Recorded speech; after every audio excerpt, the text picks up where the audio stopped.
जिस तरह से नीतीश कुमार आपको बुलाते हैं, लगता है कि नीतीश कुमार दोस्ती का इंडिकेटर जला रहे हैं।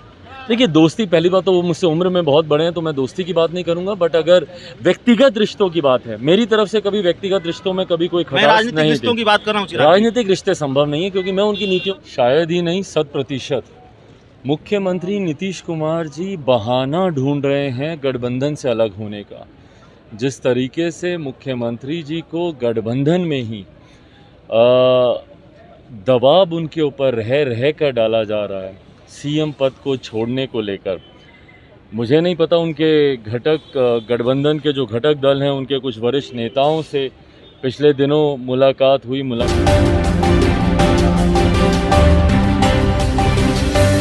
जाति आधारित जनगणना को लेकर बड़ा शोर है बिहार की सियासत में, और लगातार जो मुलाकातें हो रही हैं, कल जो मुलाकात हुई है तेजस्वी यादव और नीतीश कुमार के बीच, उसको लेकर इस तरह के कयास लगाए जा रहे हैं। आप जो भविष्यवाणी करते हैं कि बिहार में मध्यावधि चुनाव होगा, शायद बिहार की सियासत उस दिशा की तरफ बढ़ रही है। इस तरह के कयास हैं तेजस्वी और नीतीश के मुलाकात के बाद। शायद ही नहीं 100% मुख्यमंत्री नीतीश कुमार जी बहाना ढूंढ रहे हैं गठबंधन से अलग होने का। जिस तरीके से मुख्यमंत्री जी को गठबंधन में ही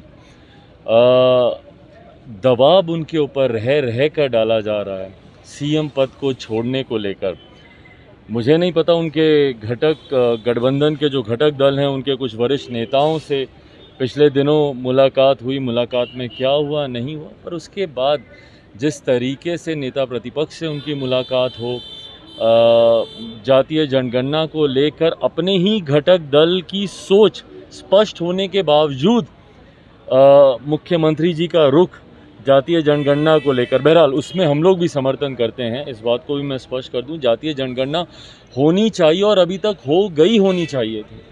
अगर मुख्यमंत्री जी इतना क्लियर हैं तो अभी तक करवा लेते ना भाई। बिहार में तो सरकार आपकी है, देश में कुछ हो नहीं हो, कम से कम आप बिहार में तो आप करवा ही सकते थे। तो ये तमाम बातें यकीनन कारण बनेंगी इस गठबंधन के टूटने का और बिहार में मध्यावधि चुनाव के होने का। कल जो मुलाकात हुई है तेजस्वी यादव और नीतीश कुमार के बीच, उस मुलाकात को सामान्य तरीके से इसलिए भी नहीं लिया जा रहा है क्योंकि एक तरफ चिराग पासवान ये कहते हैं कि मुख्यमंत्री नीतीश कुमार मिलने का वक्त नहीं देते हैं, नीतीश कुमार हमारे पत्रों का जवाब नहीं देते हैं। दूसरी तरफ नेता प्रतिपक्ष तेजस्वी यादव 72 घंटों का अल्टीमेटम देते हैं और 24 घंटों में ही बुलावा आ जाता है सीएम आवास से, और बंद कमरे में 1 घंटे तक मुलाकात होती है। और खास तरह की खास मुलाकात इसलिए क्योंकि तेजस्वी यादव के साथ उनकी पार्टी के कोई नेता भी मौजूद नहीं होते हैं। नहीं, बिल्कुल, देखिए, ये मुख्यमंत्री जी की कार्यशैली का हिस्सा रहा है। वो जब जिससे मिलना चाहेंगे या जब जिसके साथ वो कंफर्टेबल होना चाहेंगे तो वो अपना रास्ता बना लेते हैं बहुत आसानी से, बहुत सहूलियत से। यही मुख्यमंत्री थे और वही आदरणीय राबड़ी जी का आवाज़ था।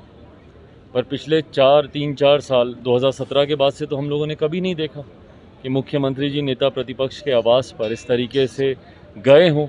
पर इस बार ना सिर्फ गए इफ्तार पर, बल्कि चल कर गए, पैदल चल कर वहाँ तक गए। और उसके बाद नेता प्रतिपक्ष के साथ जिस तरीके से उनकी मुलाकातें हुई, ये तमाम बातें दिखाता है कि बिहार में कुछ और खेल हो रहा है।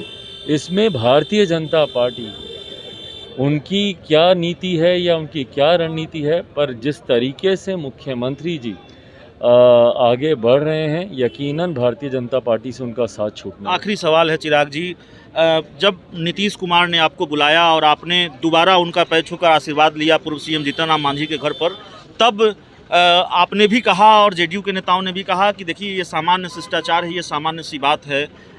हालांकि आपकी पार्टी के नेताओं ने ये जरूर कहा, कुछ नेताओं ने, कि थोड़ी हैरानी भी हुई और जाहिर तौर पर आपको भी थोड़ी हैरानी हुई होगी जब नीतीश कुमार ने आपको बुलाया होगा। लेकिन आज जेडीयू के प्रदेश अध्यक्ष का एक बयान आया है, इसलिए लगता है कि दरअसल ये भी कोई सामान्य बात नहीं है कि नीतीश कुमार चिराग पासवान को बुलाते हैं, कहीं दूरियां घट तो नहीं रही हैं। जेडीयू के प्रदेश अध्यक्ष उमेश कुशवाहा ने ये कहा है, हम ही से बातचीत करते हुए कहा है कि चिराग पासवान से मुख्यमंत्री नीतीश कुमार क्यों नहीं मिलेंगे। अगर जाति आधारित जनगणना पर जैसे तेजस्वी यादव मिलना चाहते थे, मुलाकात हुई, चिराग पासवान भी मिलना चाहेंगे, मुलाकात होगी, विकास के मुद्दे पर मुलाकात होगी। दूसरी तरफ आप ये कहते हैं नीतीश कुमार नहीं मिलते, तो नहीं मिलना कहीं पुराने दिनों की बात हो गई। चिराग पासवान जाति आधारित जनगणना पर मिलना चाहेंगे, जेडीयू कह रही है मिलना चाहेंगे तो मिलेंगे।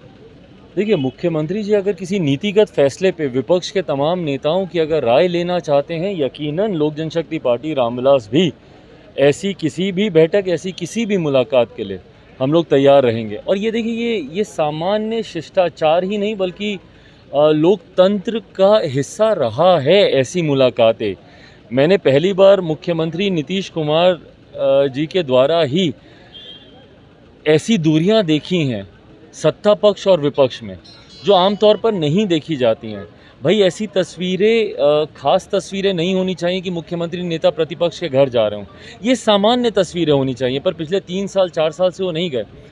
अगर मैं एक विपक्ष का नेता होने के नाते अगर निरंतरता में मेरे मुख्यमंत्री से कोई सवाल करता हूं, तो उसका जवाब देना सरकार की जिम्मेदारी बनती है, पर वो नहीं दिया जाता था।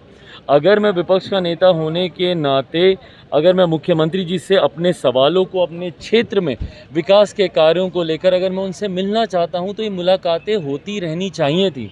जो किसी कारणवश, अब इसमें मैं मुख्यमंत्री जी की क्या सोचती नहीं थी मैं नहीं जानता, पर अगर कोई भी ऐसा नीतिगत फैसला होगा, मैं पुनः स्पष्ट कर दूं, इसको किसी दूसरी सोच से या किसी एक नए अलायंस को या कोई इस तरीके से इसको नहीं देखना चाहिए। सत्ता पक्ष और विपक्ष के बीच में नीतियों को लेकर ऐसी बातचीत होती रहनी चाहिए। जातीय जनगणना का हम लोग भी समर्थन करते हैं। आप कहते हैं कि नीतीश कुमार से कभी कोई दोस्ती नहीं होगी, आप कहते हैं नीतीश कुमार से कभी कोई गठबंधन नहीं होगा, लेकिन जिस तरह से नीतीश कुमार आपको बुलाते हैं, लगता है कि नीतीश कुमार दोस्ती का इंडिकेटर जला रहे हैं।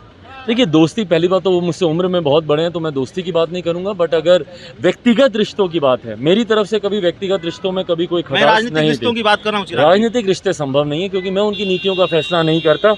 जब तक मेरे बिहार फर्स्ट, बिहारी फर्स्ट को वो नहीं मानते, उसको नहीं अपनाते, तब तक कोई राजनीतिक रिश्ता। सर्वदलीय बैठक अगर बुलाया जाता है, आपको ये उम्मीद है मुख्यमंत्री नीतीश कुमार बुलाएंगे?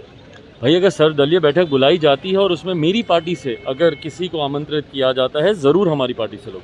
तो चलिए, चिराग पासवान थे लोक जनशक्ति पार्टी रामविलास के राष्ट्रीय अध्यक्ष, और उनसे हम बातचीत कर रहे थे। जाहिर तौर पर कुछ मौजूद सवाल थे, और आज जब पटना लैंडिंग हुई तो कई सवालों पर बातचीत हुई है, और इस इंटरव्यू से बहुत कुछ संकेत मिल रहे हैं। उम्मीद है ये इंटरव्यू आपको पसंद आया होगा। बहुत बहुत धन्यवाद।